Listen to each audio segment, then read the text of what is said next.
Bienvenue à toutes et à tous si vous nous rejoignez à l'instant. Je vous le disais en introduction, on va maintenant parler de la créativité au cœur des événements. Et je suis ravie d'accueillir en plateau avec nous Clotilde Mahout et Susanna Moret. Merci beaucoup d'être là. Susanna, Merci. je vais commencer par toi. Tu es directrice de production chez Nuit Noire après avoir passé 10 ans comme chef de projet chez ICAD. Est-ce que tu pourrais nous en dire un peu plus sur ton parcours, ton rôle, etc. Oui, merci beaucoup. En effet, j'ai 10 ans d'expérience dans l'événementiel.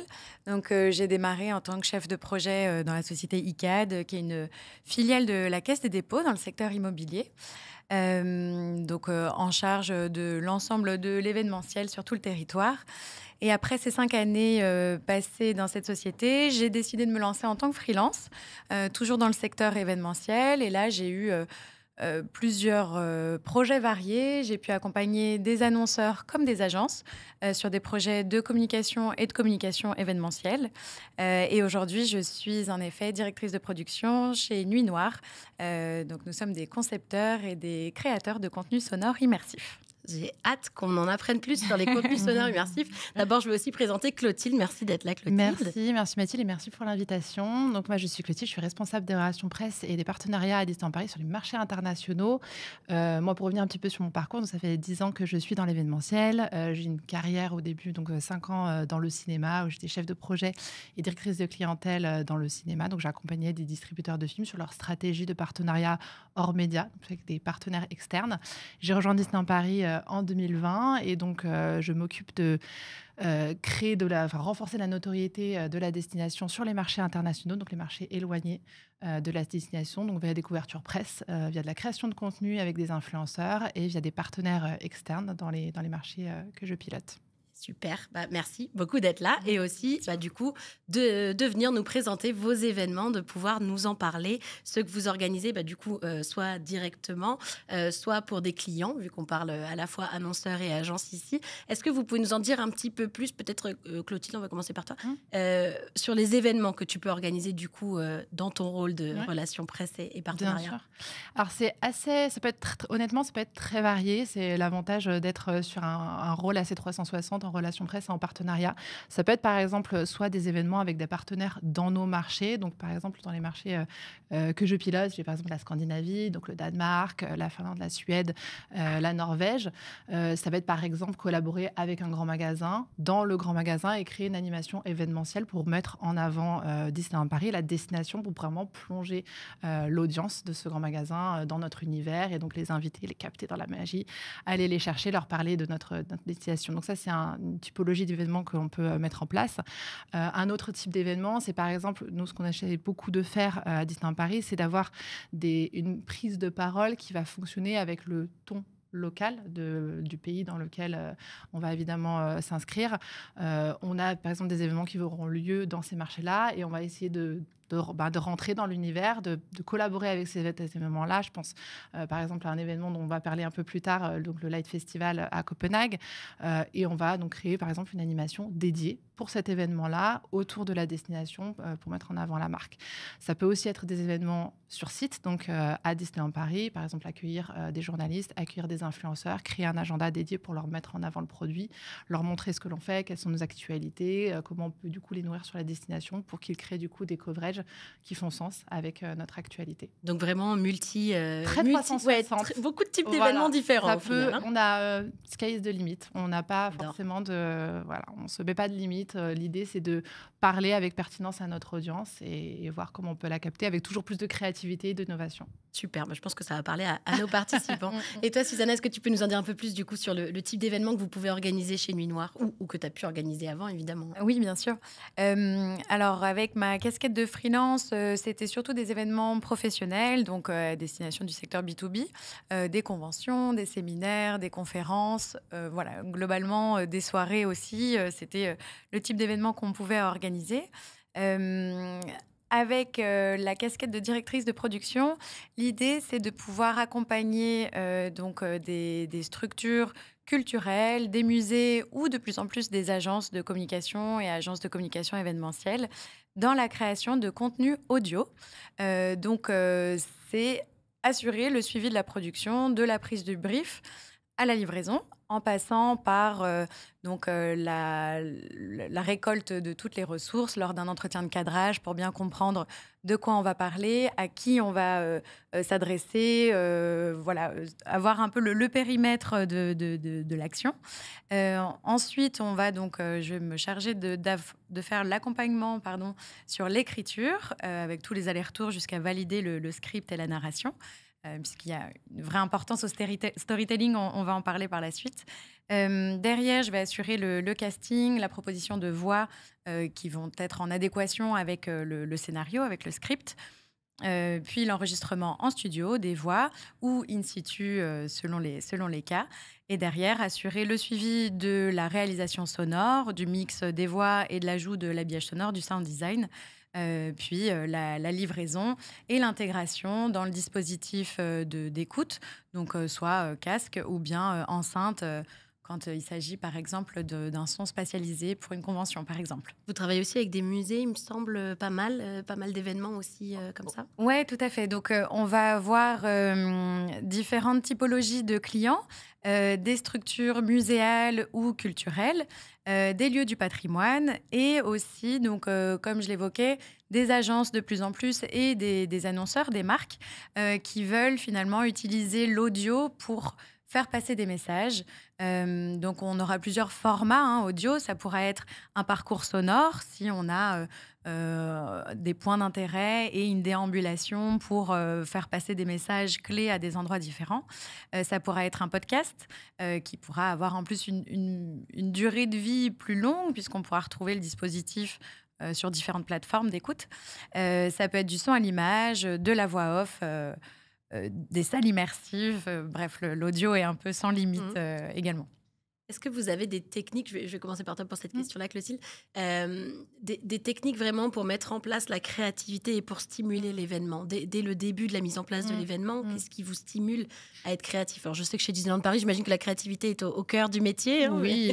Et dans les techniques, pour reprendre un peu la base de ce qu'on entend généralement comme technique de créativité, nous, on croit beaucoup, par exemple, au fait de se retrouver autour d'une table et juste brainstormer. Je sais que c'est un peu la base, mais c'est simple à dire, mais c'est évident. C'est évident, mais en même temps... En plus, c'est quelque chose qu'on a pu un peu, pas perdre, mais avec le télétravail où on s'est un peu tous retrouvés dans nos silos respectifs, ou qu'on essaie un peu de recréer, soit avec évidemment des brainstorming à distance, soit en essayant aussi de se retrouver de temps en temps dans une salle, lancer des idées et les attraper et tirer le fil. Au final, c'est ça aussi un peu l'idéation rapide. Tous ces mécanismes-là sont évidemment très porteurs d'idées créatives. Donc, c'est un peu basique, mais on va dire que souvent, toutes les belles idées partent aussi un peu de là.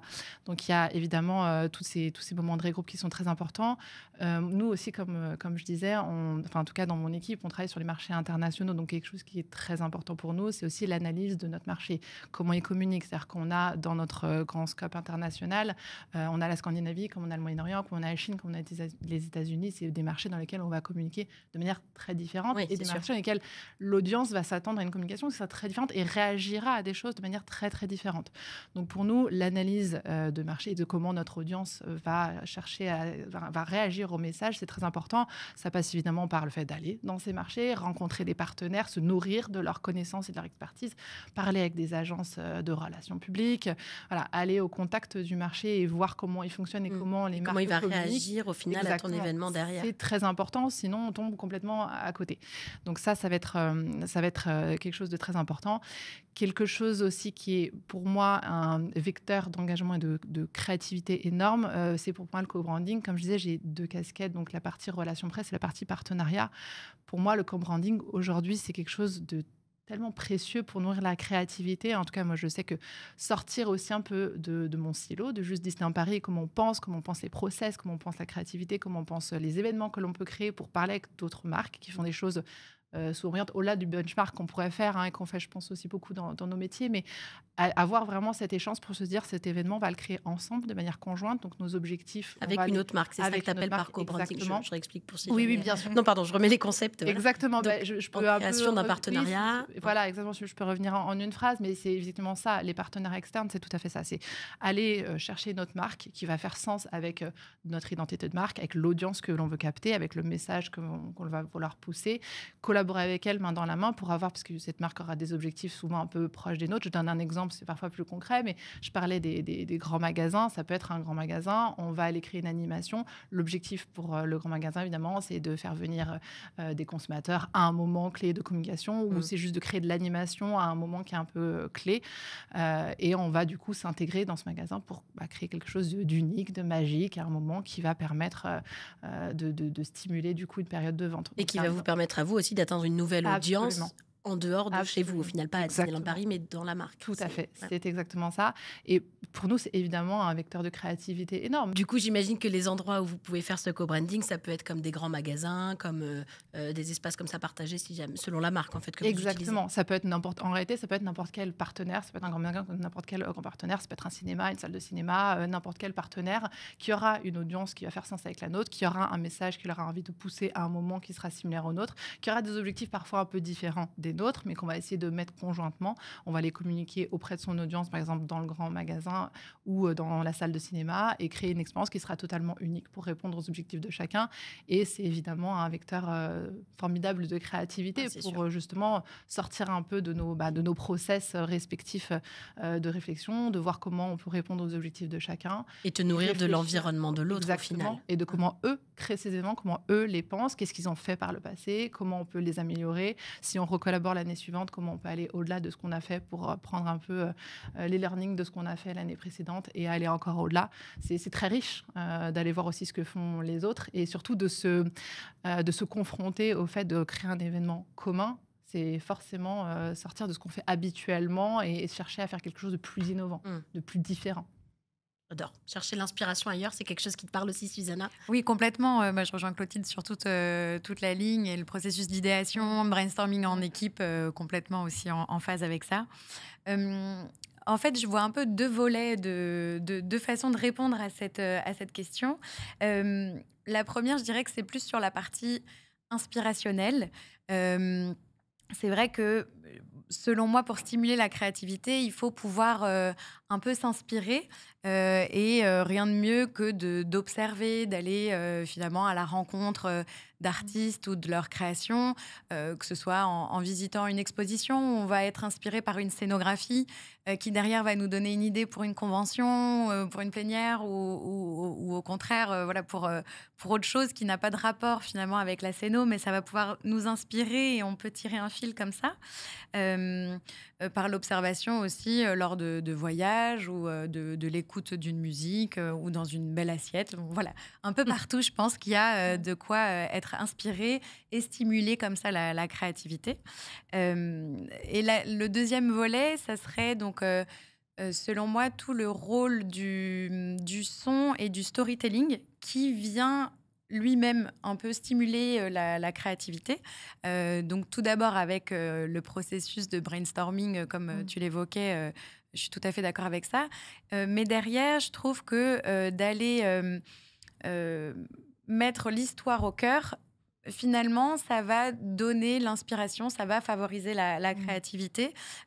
C'est d'abord l'histoire qui est le socle et derrière, c'est les outils qu'on va utiliser pour la transmettre qui vont être finalement au service, qui vont être le support de l'expérience. Et c'est vrai que pour cela, le son... je trouve un rôle assez fort, mais on pourra l'évoquer peut-être par la suite. Je vois que Clotilde, tu acquiesces totalement sur le storytelling. Je suis d'accord, mais c'est vrai que raconter une histoire, en fait, c'est de là que par la créativité, je trouve, c'est souvent dont on se rend compte dans un brainstorming. En fait, on a plein d'idées qui vont apparaître, puis d'un coup, il y en a une, en fait, un mot, une image, quelque chose qui va ressortir. Et en fait, de cette idée, on va tirer le fil, et c'est autour de ça, en fait, qu'on va créer, qu'on va trouver des outils et qu'on va mettre en place. Et c'est là que l'implémentation va se faire. Mais tout part généralement de cette petite idée qui est hyper précieuse et autour de ça on va créer le storytelling. C'est ça en fait qui nourrit la créativité, c'est de trouver l'histoire qu'on va raconter. C'est tellement stimulant de se dire on a une belle histoire à raconter et ça, c'est ça qui ensuite créer toute l'implémentation. C'est sûr. Et tu parlais du son, du coup, est-ce que tu veux nous parler un peu aussi de la technologie? Comment est-ce que ça impacte cette créativité? Là, c'est plus pour le coup chez Nuit Noire que chez Disneyland Paris, quoique il y a beaucoup de sons à Disneyland Paris aussi, hein, on le sait. Il y a des synergies. Exactement, il y a des choses possibles à faire entre vous. Hein. Mais du coup, si tu peux nous en dire peut-être un petit peu plus sur cette technique-là. Je sais que quand on a fait le call préparatoire, Susanna m'a parlé d'une histoire de captage de son dans la forêt, donc j'ai vraiment envie que tu la racontes ici. Tout à fait. Donc c'est vrai que sans trop rentrer dans le détail de la technique, on a un matériel particulier qui nous permet de faire l'immersion sonore. Déjà pour donner un peu plus d'éléments sur la production audio, quand je parle de contenu sonore immersif, on entend par là des contenus qui vont donner l'impression de faire du son en 3 dimensions. On aime dire qu'on fait du cinéma sans images. C'est-à-dire qu'on va vraiment permettre à l'auditeur, aux participants, à la personne qui écoute, de faire appel à son imaginaire et de se projeter dans un univers juste grâce au son. Parce qu'en plus, ça a un pouvoir assez fort, surtout quand on vient diminuer un autre sens, par exemple une diffusion d'un son dans le noir. Tout à coup, les oreilles vont essayer de voir et elles vont se mettre à avoir encore plus de capteurs que lorsqu'on a la vue, puisque finalement, elles vont essayer de pallier et de devenir nos yeux. Donc, pour faire ce son 3D, donc, qui est du son spatialisé, qui est tout autour de nous, on a plusieurs techniques de captation. Et il y en a une qui est celle à laquelle tu te réfères, Mathilde, qui est un micro en forme de tête. C'est un micro Neumann KU100 pour être spécifique. Qu'on peut voir à l'écran d'ailleurs. On peut voir à l'écran, à côté exactement, de nous. Merci. Et donc, alors, pour l'anecdote, on l'appelle Lénie dans l'équipe. Bonjour Lénie, bienvenue sur le plateau. Voilà, c'est un membre de l'équipe à part entière. Et donc cette photo, par exemple, elle a été prise lors d'une captation sur site à la tourbière de la Lande-Mouton dans la Manche. Donc c'est un projet qui est en cours, qui n'est pas encore sorti, mais ce sera le cas bientôt. Et l'idée, c'est de venir capter les sons in situ pour recréer le son tel qu'on peut l'entendre avec les oreilles. Ça s'appelle le son binaural. Donc, par exemple, pendant cette captation, si on avait un bourdon qui volait autour du micro, eh ben, ça va nous permettre, lors de l'écoute au casque, puisque du coup, il faut qu'on puisse le recréer comme ça, on va pouvoir avoir ce sentiment du bourdon qui est autour de notre tête. Donc là, je l'évoquais au casque, mais c'est aussi possible de le faire en spatialisant le son. Là, ça demande d'avoir des partenaires techniques qui aient cette connaissance, qui est encore pointue aujourd'hui, en tout cas en France. Et donc, ça veut dire qu'on va pouvoir définir des paramètres pour que tel son d'ambiance, par exemple, une branche va craquer sur notre gauche et que derrière, les pas vont arriver sur notre droite et on aura vraiment cette sensation d'être plongé dans cet univers qu'on va pouvoir recréer. C'est impressionnant de se dire que c'est un événement auquel on participe sans y être, en fait. Exactement. Le son fait tout l'environnement autour de nous. Oui, et ça a l'avantage aussi d'être un dispositif qui favorise le plus possible, en tout cas, l'accessibilité. Pour les personnes qui ne pourraient pas se déplacer, finalement, on peut faire venir l'univers à la personne. Et aussi, on essaye, lorsqu'il y a du texte, en tout cas, puisqu'on peut également travailler sur la narration, de transcrire à l'écrit ce qui se passe, ce qu'on peut entendre. Et donc, l'idée, c'est de pouvoir proposer une transcription écrite, un scénario, pour avoir quand même la possibilité de vivre l'expérience, même sans avoir la possibilité d'écouter pour certains publics. C'est génial. Ça doit créer des expériences vraiment uniques. Vraiment uniques, ouais. Et ouais, c'est vrai qu'on a des retours assez dingues. Et l'événementiel commence tout juste à s'intéresser au pouvoir du son et à son aspect immersif, parce qu'on se rend compte que c'est justement un levier qu'on utilise encore peu dans l'événementiel, dans les scénographies, mais qui permet de transmettre des informations, des savoirs, de faire vivre une expérience inoubliable. Et c'est pourquoi je suis très heureuse de pouvoir en parler aujourd'hui, parce qu'on se rend compte que c'est vraiment une tendance qui qui n'est pas récente, puisque l'immersif existe depuis le 19e siècle, mais qui tend à être de plus en plus utilisé et connu, et j'en suis ravie. Et on va revenir dessus, c'est sûr, dans quelques minutes. J'avais une autre question pour toi, Clotilde, peut-être. Comment est-ce qu'aujourd'hui, la créativité vous permet de créer des expériences qui sont vraiment mémorables? Là, on a parlé d'une expérience qui, pour moi, est mémorable, hein, je pense, à chaque fois que vous créez ce genre de parcours immersif par le son. Je suis sûre que vous avez ça aussi à Disneyland Paris. Comment est-ce que vous faites en sorte que toute cette créativité brainstormée ou insightée selon votre marché, etc., vous arrivez à en sortir quelque chose de vraiment mémorable pour le participant à l'événement? Je pense que effectivement, la créativité, pour nous, ça doit être la pierre angulaire de tout événement. C'est ça qui va nous permettre, et je pense particulièrement dans nos marchés, puisqu'on est à l'international, de capter notre audience. On est dans des marchés qui sont éloignés, on n'est pas en France. C'est-à-dire que si en France, on dit Disneyland Paris, on va tout de suite... on sait tout de suite de quoi on parle. On parle d'un parc d'attraction, on parle d'une destination, on le sait. Si on parle de nos marchés à l'international, si on pose la question à un Danois, à un Chinois, à un Américain, c'est pas sûr qu'il ait la même réaction. Il ne pensera pas forcément à notre parc en première intention. Avoir ce message, ce storytelling qui est unique, c'est ça qui va nous permettre de le capter, parce qu'on lui racontera une histoire. Sinon, il risque de passer devant notre message et finalement juste continuer à sa journée. Le fait de l'attraper dans ce message, de raconter quelque chose qui va être impactant, de jouer sur cette émotion, parce qu'on est une marque qui a quand même un rapport à l'émotion, quelque chose de très unique. On a un produit qui est très spécial, on sait qu'on a une marque qui est très forte. Le capter dans cette émotion et jouer sur cette émotion, c'est évidemment très important. Et pour nous, ça a un rôle essentiel dans le fait de créer de l'attribution pour la destination. Ça nous permet de vraiment les faire rentrer dans ce message et de se dire, OK, on parle de Disney, on ne parle pas de Disney au global, on ne parle pas d'un film qui est en train de sortir, on parle d'une destination étrangère qui est située près de Paris, qui est un parc d'attractions, qui est un resort. Et c'est de ça dont on vient vous parler aujourd'hui. Et ensuite, on va raconter tout un storytelling très immersif pour vraiment les capter dans le message et leur faire vivre aussi d'une certaine manière un peu la magie à distance pour ensuite leur donner envie de venir jusqu'à nous. Et alors, donc ça, c'est pour les événements dont on parlait, donc qui sont sur le marché, qui sont évidemment très précieux pour aller chercher l'audience dans nos marchés et là, évidemment, l'inviter à venir nous rejoindre dans le parc. On organise évidemment des événements à Disneyland Paris pour faire vivre l'expérience aux journalistes, aux influenceurs et créer une expérience inédite qu'ils puissent partager sur leur contenu. Évidemment que ces événements sont le plus créatifs possible parce que c'est ça qui permet ensuite de transmettre l'émotion à distance auprès de notre audience. Et de faire se souvenir de votre marque dans l'esprit du participant, etc. Absolument. L'idée, c'est de pouvoir vivre Disneyland Paris, j'imagine. Exactement. Sans y être forcément immédiatement, mais pour justement créer cette envie. Exactement. À venir jusqu'à nous.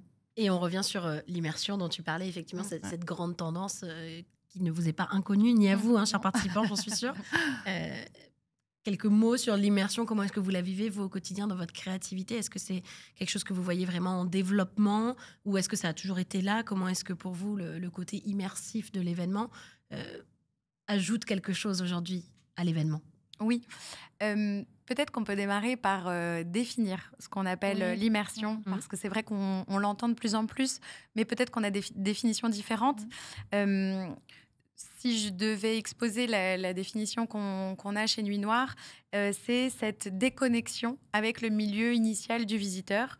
Donc, comme on l'évoquait, le narratif est vraiment le socle. Et d'ailleurs, je trouve ça super pertinent ce que tu évoquais sur la communication événementielle.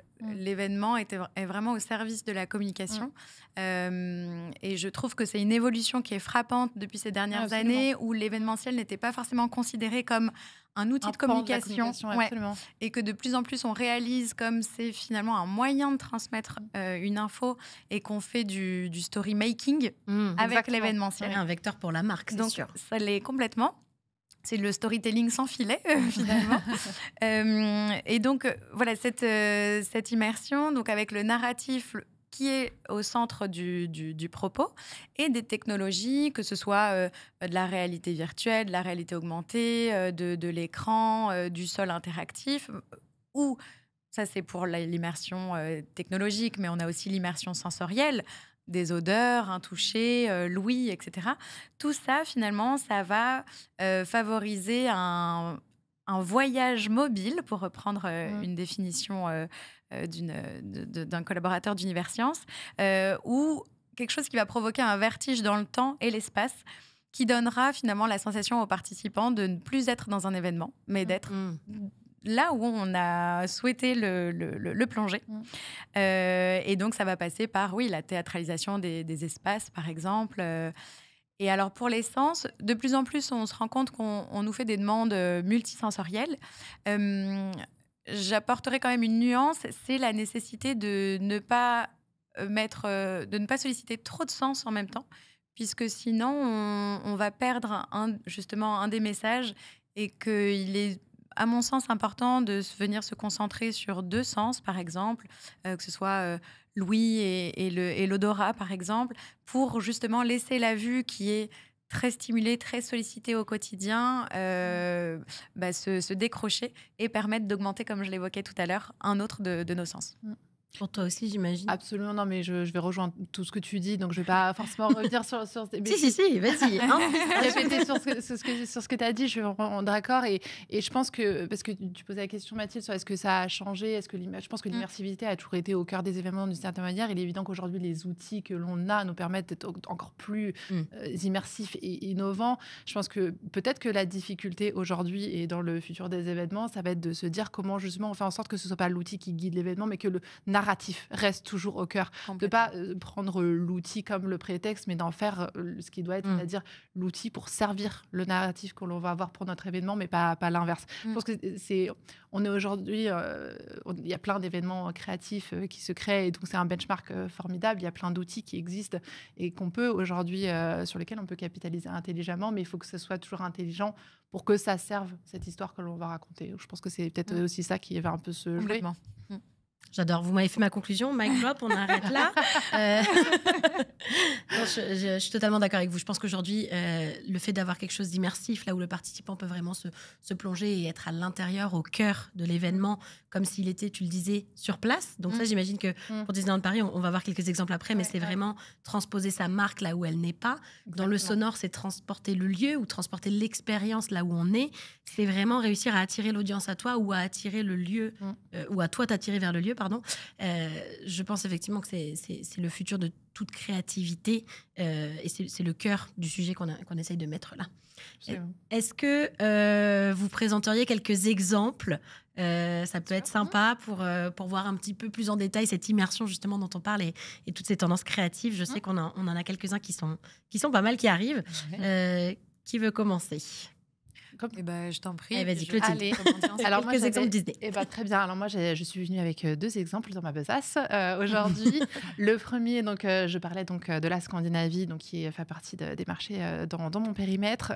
On a eu le très grand plaisir de collaborer en 2023, donc à l'occasion de notre 30e anniversaire, avec le Festival des Lumières de Copenhague, qui est inspiré, pour ceux qui connaissent, par le Festival des Lumières de Lyon, qui existe maintenant depuis. Voilà. Donc ça, c'était Vous pouvez voir à l'écran. Notre visuel. Mais donc, je vais un peu expliquer, parce que du coup, une image ne dira peut-être pas 1000 mots en l'occurrence, mais l'idée, donc c'est un événement qui ressemble un peu à ce qui peut se passer à Lyon. Pour ceux qui connaissent le festival, c'est donc du mapping, de la projection sur des bâtiments pour rendre hommage du coup à la culture et mettre en valeur évidemment la ville.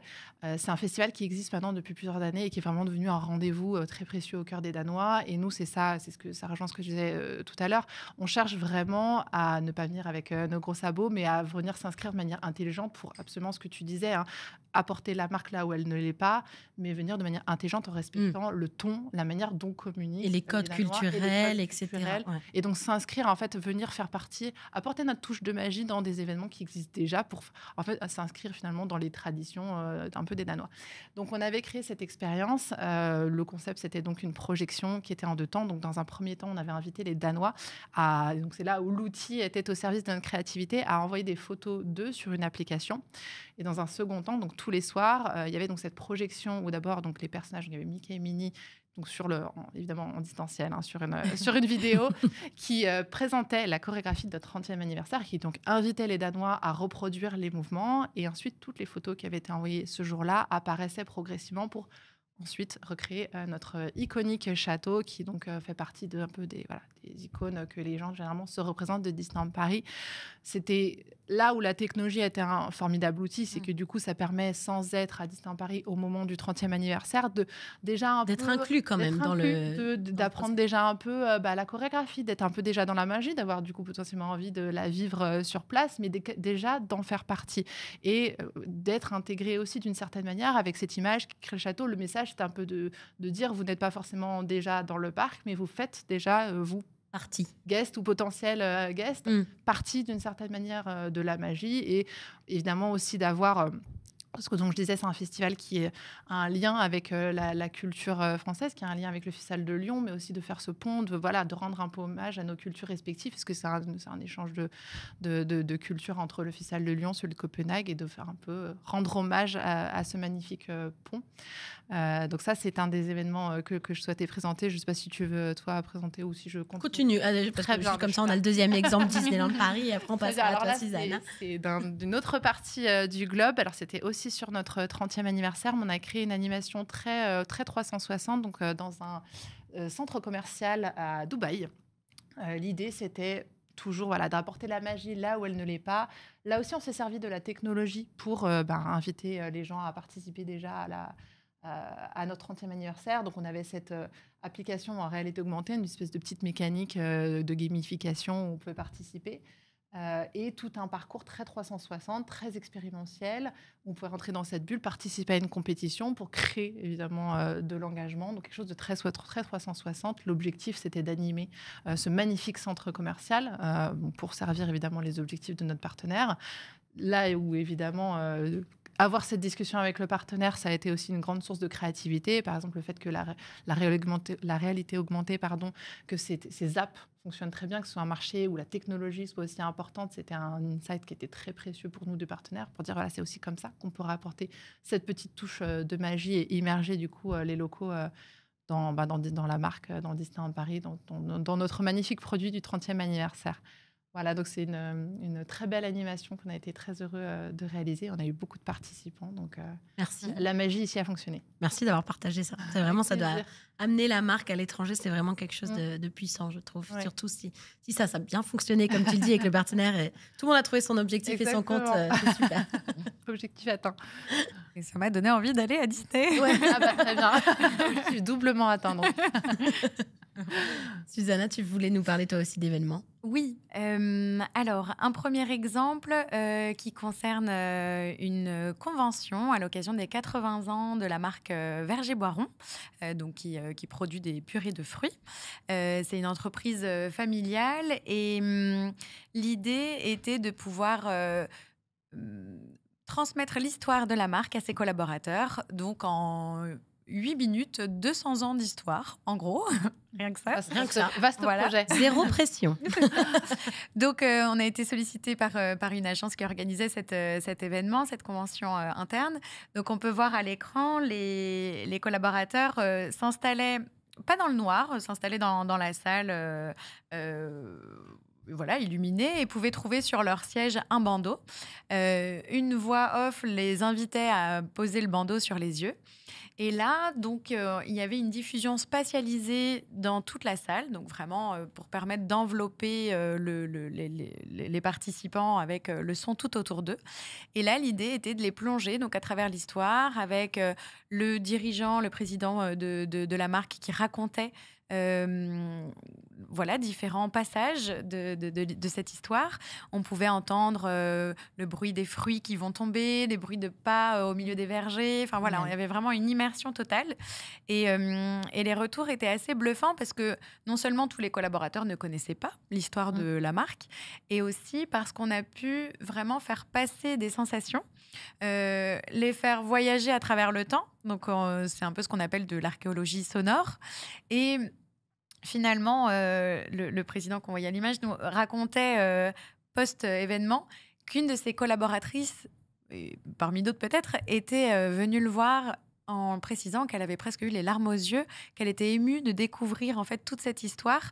Et finalement, ça a pu vraiment créer un lien entre l'ensemble des collaborateurs. Et c'était la première fois qu'ils vivaient ces sensations-là, d'avoir un train, par exemple, qui passait derrière eux, et cette sensation d'être vraiment à travers le temps, de voyager comme ça à travers le temps et l'espace avec le médium du son.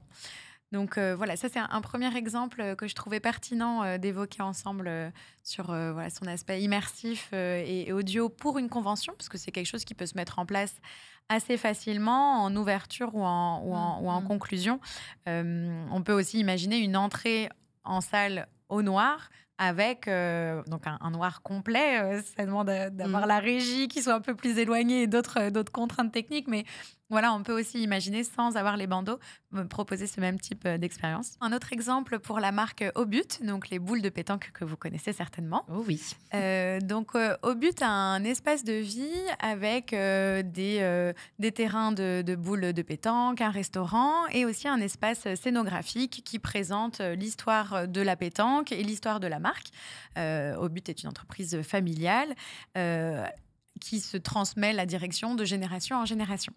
Et donc, on les a accompagnés sur un parcours sonore avec différentes capsules audio qui viennent raconter la genèse, l'histoire de la pétanque, comment est-ce qu'elle est née, et puis derrière, comment l'entreprise Obut a été créée, comment elle s'est transmise du grand-père au père, au fils. On a pu interviewer également les dirigeants, le père et le fils, et s'intéresser à la transmission familiale, comme ça. Et derrière, comment sont façonnées les boules de pétanque, l'évolution avec les années, l'industrialisation, l'essor de cette marque, et comment elle a réussi à dominer finalement un peu le marché aujourd'hui, ce qui fait qu'on a tous connaissance de cette marque. Et donc, on les a accompagnés sur la réalisation sonore et la captation de ces capsules avec un habillage qui vient illustrer ce qu'on peut entendre et qui permet de se projeter véritablement dans l'univers de la marque. Donc, c'est toujours cette transmission de savoir pour petits et grands, puisque l'idée, c'est que ça puisse être compréhensible par un grand public. J'adore. Passionnant. Merci à toutes les deux pour ces exemples beaucoup. Et pour notre discussion. Je pense qu'on arrive à peu près à la fin de notre conférence. Donc, merci vraiment d'avoir partagé toutes ces... Merci pour l'invitation. Avec tous ces insights, toutes ces informations et ces exemples à nos participants. Je pense qu'on peut conclure en se disant qu'effectivement, aujourd'hui, la créativité, c'est un outil au service de l'événement, mais c'est aussi l'essence même de tous les événements, surtout dans un monde où on doit se démarquer pour innover. Il est plus que jamais essentiel de créer des événements qui sont à la fois immersifs, créatifs et vraiment qui vont donner à notre participant l'envie de se projeter.